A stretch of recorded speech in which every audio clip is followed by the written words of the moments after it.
Good morning, good morning, good morning. Hello, everyone. Welcome back to the channel. I'm Christina. I'm a naturopath as well as a carnivore, so therefore the carnivore naturopath. So I wanted to come and talk a little bit about God and carnivore. Now, hear me out. If you are not a Christian or a believer, that's okay. Just substitute my words of God with universe, angels, whatever it is that you actually believe is a higher power. Just do a substitute. For me, it's God. For you, it might be something different. And that's totally okay. We can still love each other. Now, I'm sitting here in my pajamas. Yes, not the most attractive thing to be sitting in and doing a video that's going up on YouTube. But I was sitting here and I received a message this morning, and the message was from somebody asking for help in regards to carnivore and their relationship and all of their relationship with the higher power, and all of that, and just asking for help. And one of the things that I found myself saying, which is why I wanted to come and share in here, was that for me, carnivore is and has been a method that I have used to help me from the perspective of my health, of my weight, of those types of things. But it really was started, because my health was in desperate need of help, but also because I had a word from God. Now, hear me out, because some people will be like, that's not God. Hang on. You need to understand my relationship with God in order for you to be able to go, oh, okay, I get it. So way back when in 2012 and 13, I was pregnant. So 2012, I became pregnant with my last baby, and we had twins, and we lost one of those twins early on in the pregnancy. And so I had a semi-miscarriage, in the sense that, I had a miscarriage at home. We went into the hospital, and then when we were in the hospital, they did all these tests, and they're like, oh, you sure you had a miscarriage? Because your HCG is really high still. And all these other things are really high, and they're higher than what they would be for a normal pregnancy, let alone somebody who's just miscarried. And I said, yeah, I literally held the baby. I didn't want to bring it into the hospital because I couldn't bear the thought of them taking our baby and putting it in some type of furnace or some type of trash. And so my husband buried that in our backyard, and we had the egg sac there. I saw it, I could see little parts of that human in there. And so we buried that baby. And so, yes, I was really sure that I'd had a miscarriage. And so when they were saying this stuff to me, I was in limbo land. And it was this, what are you saying? Am I still pregnant? What? And eventually it took them about 4 days to get me an ultrasound, which was the longest freaking time ever in my life. To go, am I pregnant? Am I not pregnant? I don't know. And I actually started to develop nausea then. So just before that, I'd been doing the GAPS diet. So my family and I had done GAPS, and this was the healthiest pregnancy I had, and I was not feeling sick. So normally for me, I've got 7 babies, so I've done pregnancy quite a bit. Normally for me, by about week 5, I was nauseous, and my head was in a bucket, and I would be vomiting. And so I'd have to just kind of sit down. And this was week 7.5, and I had not had any nausea or any vomiting at that point in time, which was unheard of for me.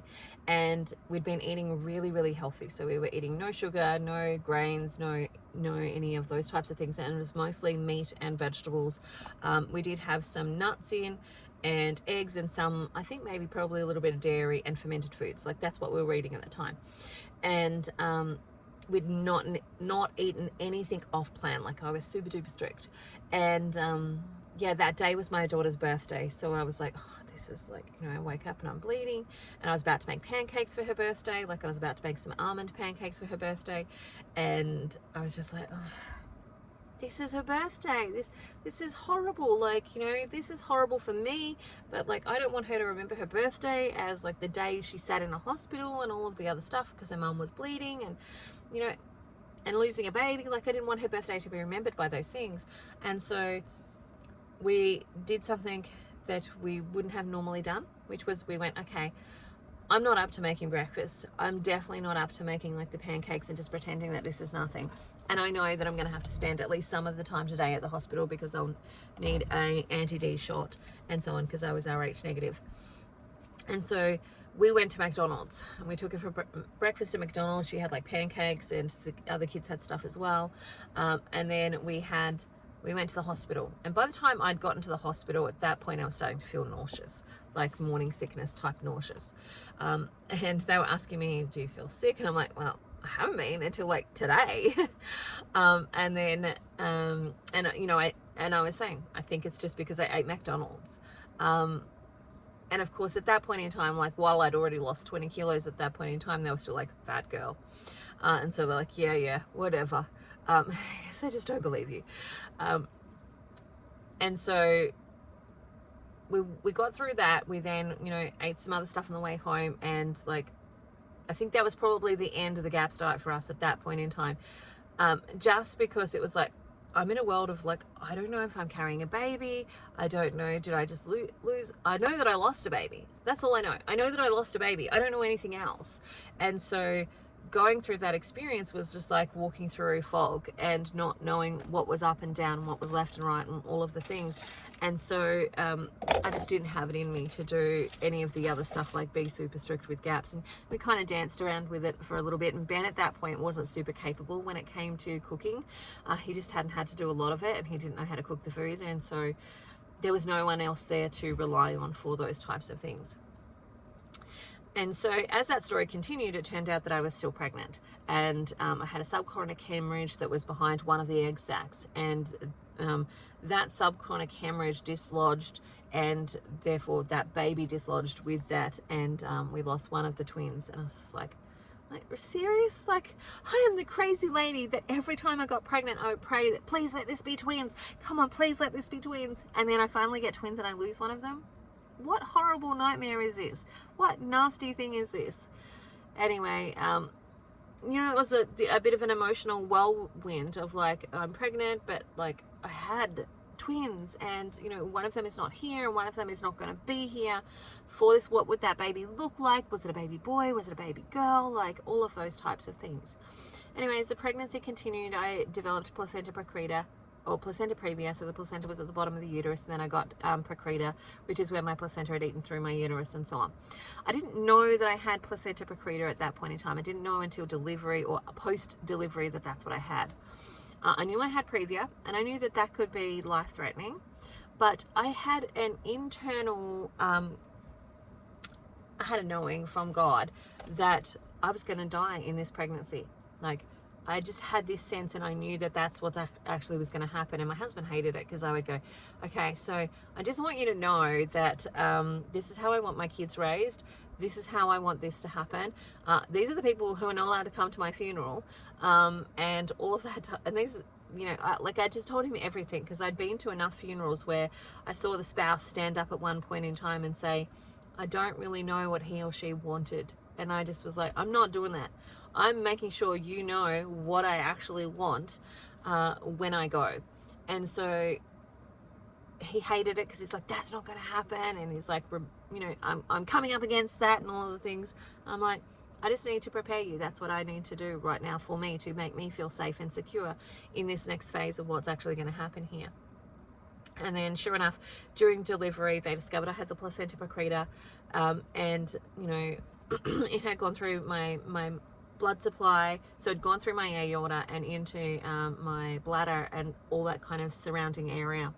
So it had literally latched on. So like my bladder's like this. You've got two urethras that are kind of coming out. It kind of landed right on that spot there. So they had to like disconnect the urethra, get rid of this part of the placenta, and then plug the urethra back into this side of the bladder, which then causes kidney reflux for me. So if I don't go to the toilet when I need to, it can be quite painful sometimes, because I've got some kidney reflux, which is essentially just urine going back up into the kidney. It's not fun. Don't try it. I don't recommend it.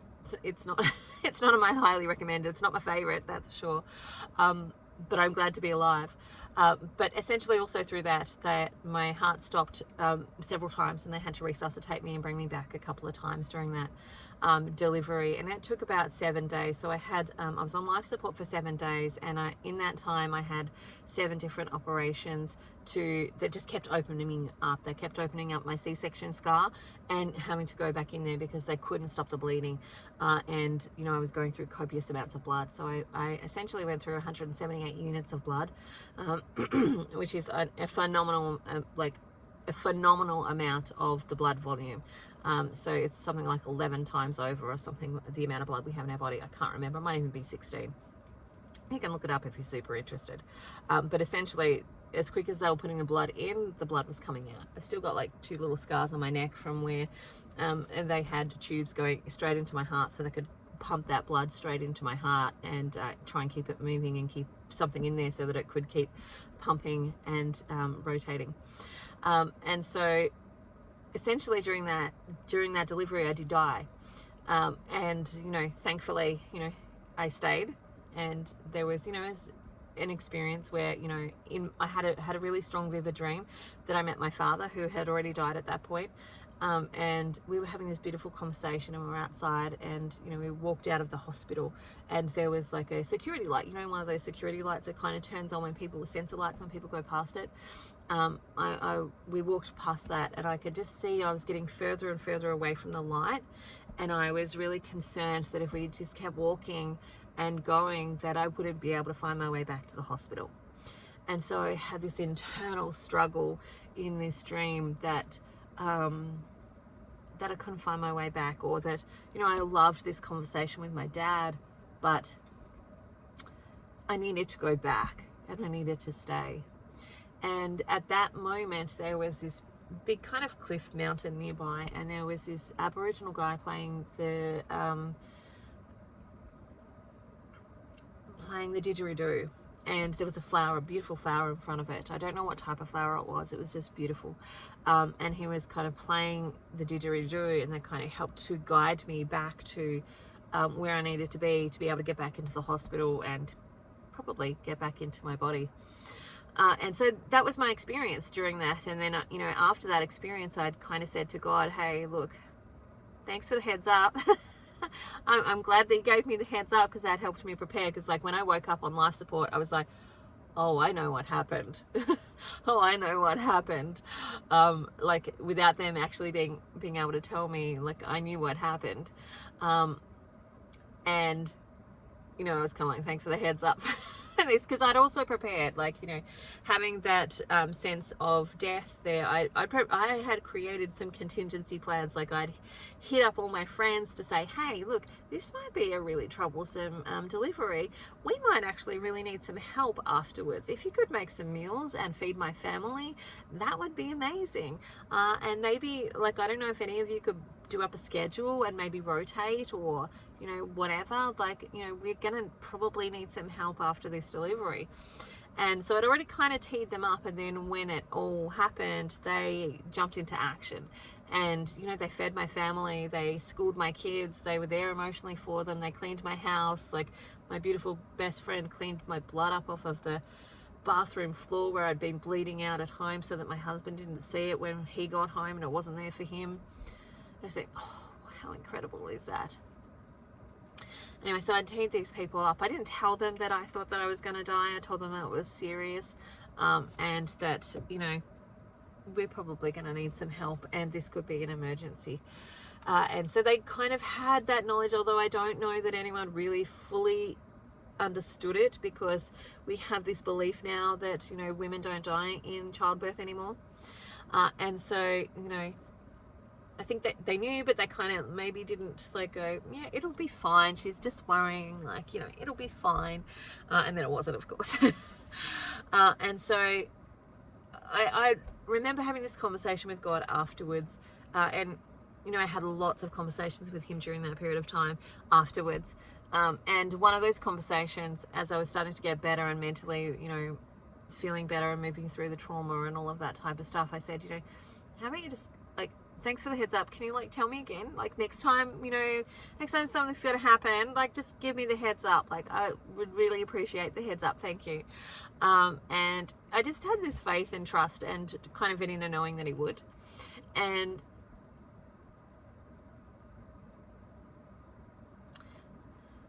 essentially, one of the things that actually happened was that people would always ring me up. Not always, like those cold callers where the call center people are ringing up and they're trying to sell you the thing. Well, I would get several of them where they would ring me up and try and offer me life support, and I'm like, I don't actually need it because I'm not going to die right now.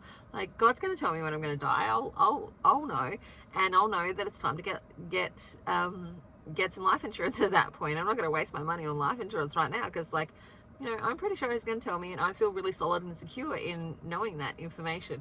So you can give me your free stuff, but I don't need it. I won't use it because I don't need it. I'm not dying right now. And so they would just be like, oh, so we've got onto the kooky lady today. They're still trying to sell me their life insurance. I'm just like, I'm not a sale. I'm not a sale because I don't need this product. You don't understand that my knowingness on this is solid. And so, I kind of think back and laugh about that. But then last year, 2022, I knew my health was going down. I knew I was not feeling so great, and I started retesting my blood sugar, and I could see it was going up, and I knew my body had some real challenges there. But I also got to this point where God said to me, hey, remember that thing you wanted me to tell you about? Well, you've got a choice to make, and that choice is to go get life insurance or to do the carnivore diet. And it wasn't a hard one to make. It was a little bit because I'm like,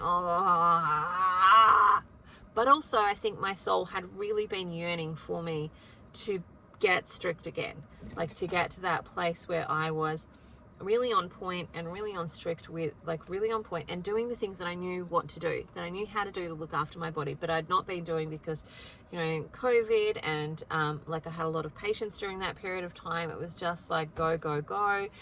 And then afterwards I had a lot of patients who had injuries and all sorts of other stuff and long COVID and all of that type of stuff that I was working with.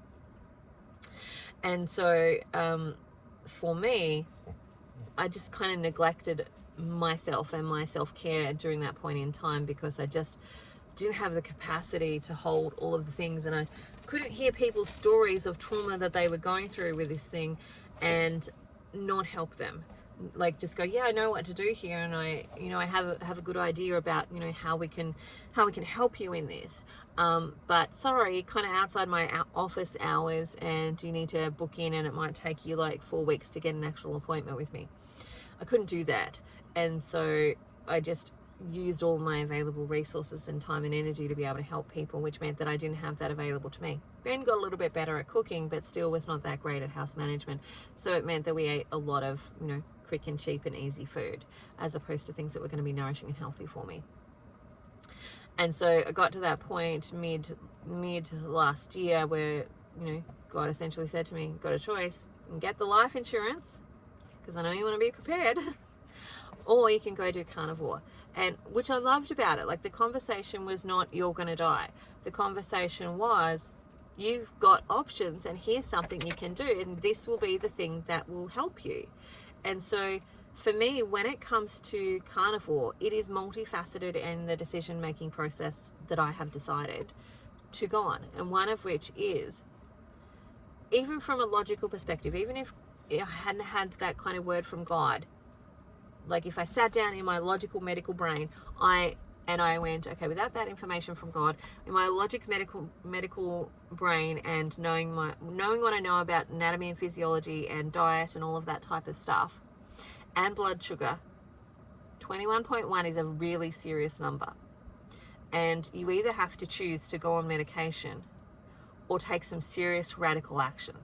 Like even from that perspective, you have to choose medication or take some serious actual action. Siri thinks I'm talking to her. I'm not.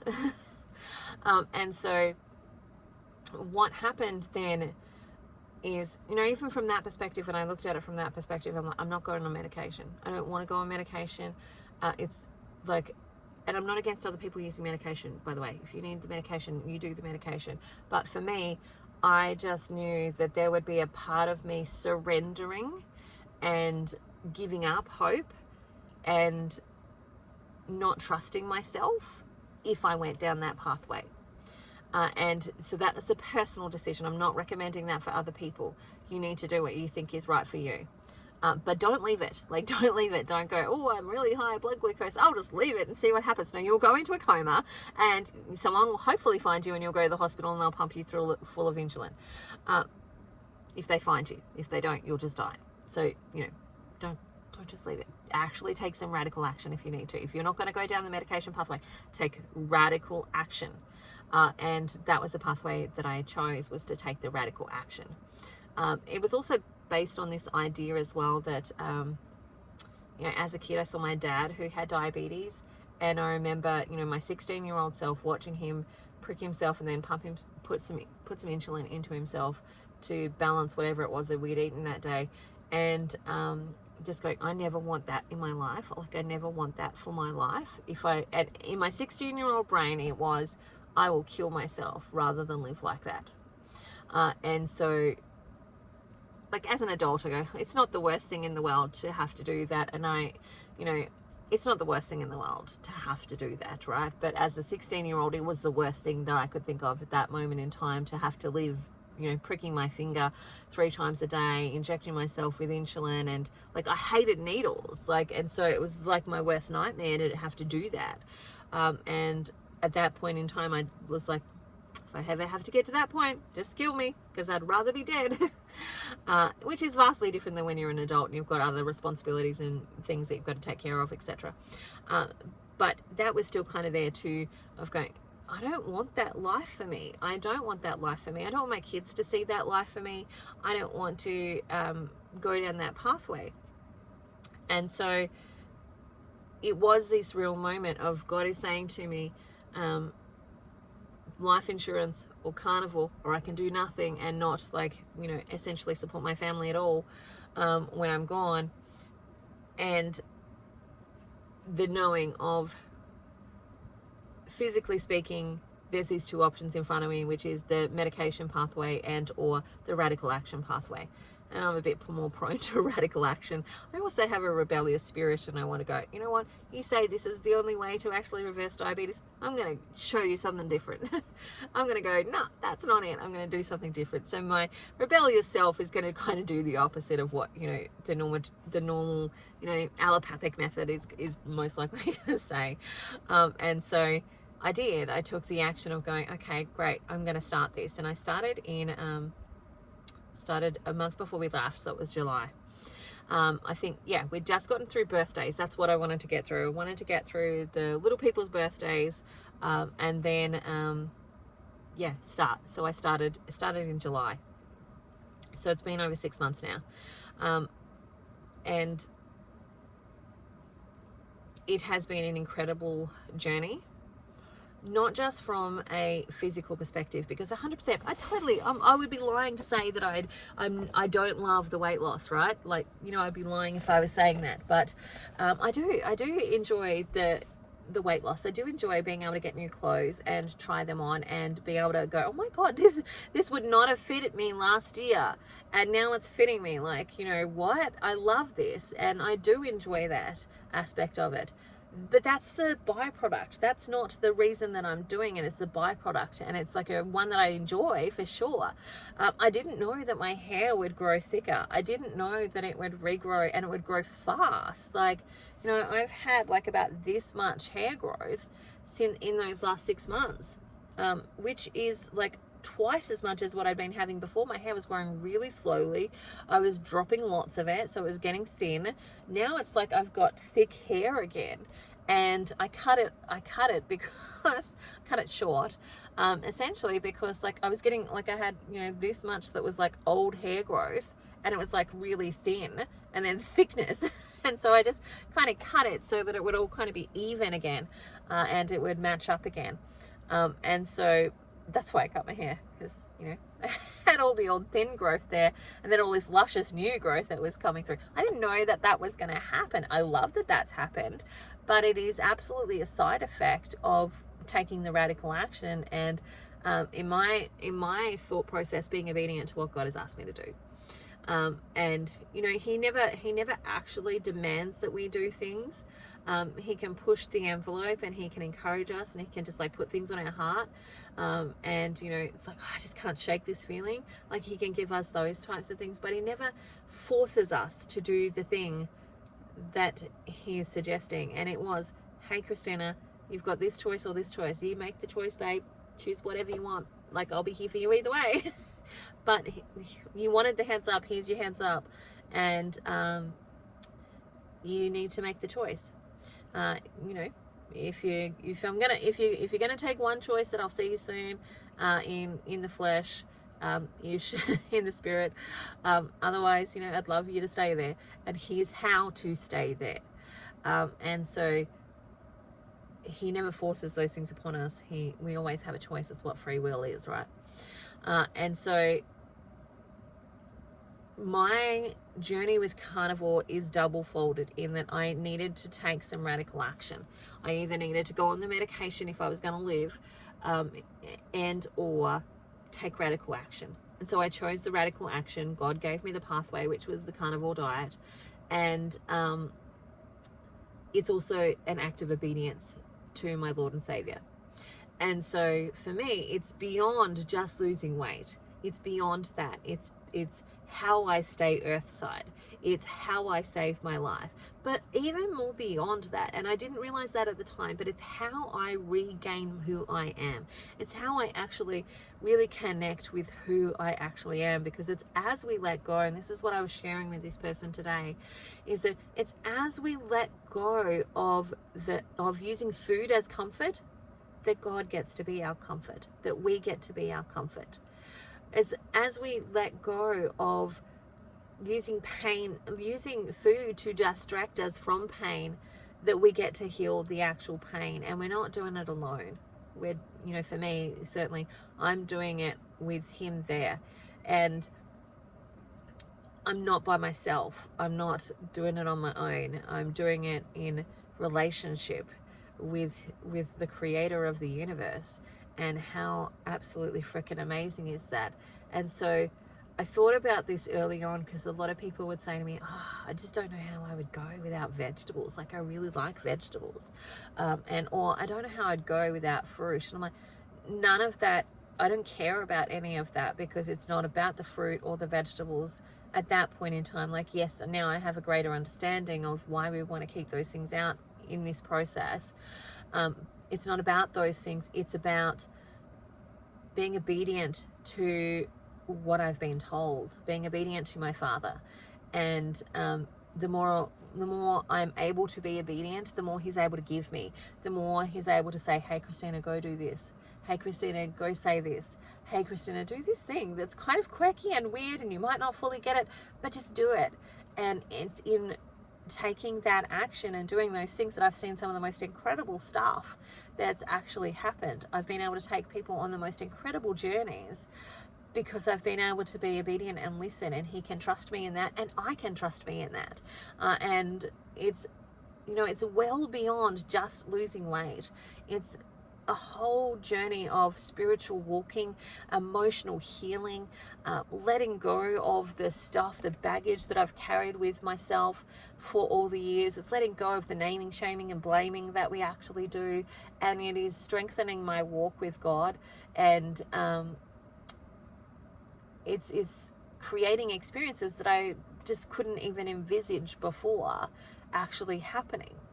And so for me, when I think about the carnivore diet, it's the method that I'm using to heal my body, but also help to heal my soul, because I let go of the idol of food being the thing that makes me feel happy, and the thing that makes me comfort myself when I'm sad, and the thing that makes me or the thing that's there for me when I'm not feeling so great about the world. And that's a journey. Like, I'm certainly not 100% there. Like, don't get me wrong, I'm definitely not 100% there. Like, you know, when I'm stressed, absolutely. Like, you know, I leaned a little bit on yogurt while I was in the all of the swirly swirls of what was happening with the van while we were in 1770. Like, you know, I have avoided yogurt pretty much most of this time, because the carbohydrates in yogurt are quite big.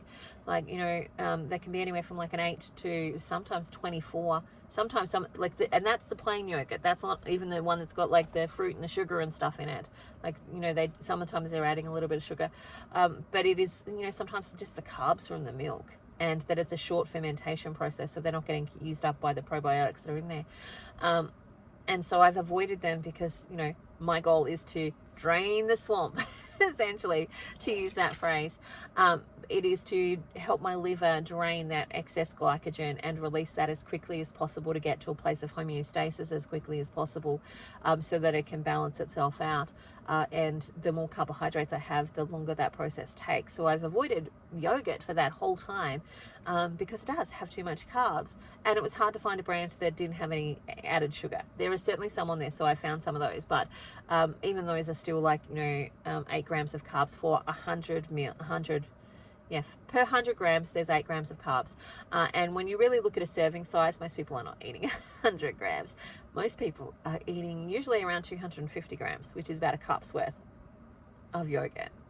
And so I leaned on that a little bit, which, you know, that's been a lesson. I've had to like learn to take that back out again and all of that type of stuff. But I'm certainly not perfect at it, but it's not about being perfect. It's about going on the journey. And the journey is one of self-discovery. It's one of actually learning the things about yourself, listening to your body. And for me, there's a level of spiritual obedience in there as well. Knowing that sometimes it's hard. Like, sometimes it is hard, like, to do the things. Like the beginning of the journey, and this is any journey you go on. So the beginning of Carnivore, like, that was relatively easy. I picked foods that I really love to eat.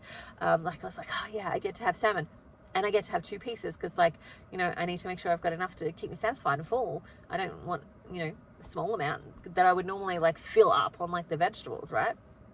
So I need a little bit more. And, you know, I get to have steak, and I love steak, and I get to have lamb, and I love lamb, and I get to have like all these foods that I actually really love to eat. And so I was like, yeah, this is exciting. And like, I got results straight away. Like, you know, basically within 2 days of changing, I was seeing the scales start to drop, and I was seeing things starting to change from my weight perspective on the scales. And that started to happen really easy. I think probably even in the first week, I'd lost, you know, maybe 5 kilos already. And that happened really quickly. So it's easy to keep the momentum and the excitement happening. But any journey that's worth doing has to move past the initial excitement. I think about it like a relationship. So, you know, when I first met my husband, that was super exciting. But, you know, 2 years, 10 years into it, we've been married for 20 years now. There's challenges. There's things that you go, oh, I have to choose to be with you right now. And you have to choose to be with me right now. Like, it becomes a choice that you make versus like, oh, it's just easy to be with you. Because all of us have moments of, you know, not communicating so well, not being our most compassionate, loving, graceful selves, not being perfect, because none of us are, and having to negotiate like 2 family different cycles and come together and go, okay, well, what is our family cycle in this? What are we choosing to do? What do we want to do with our family with this moving forward?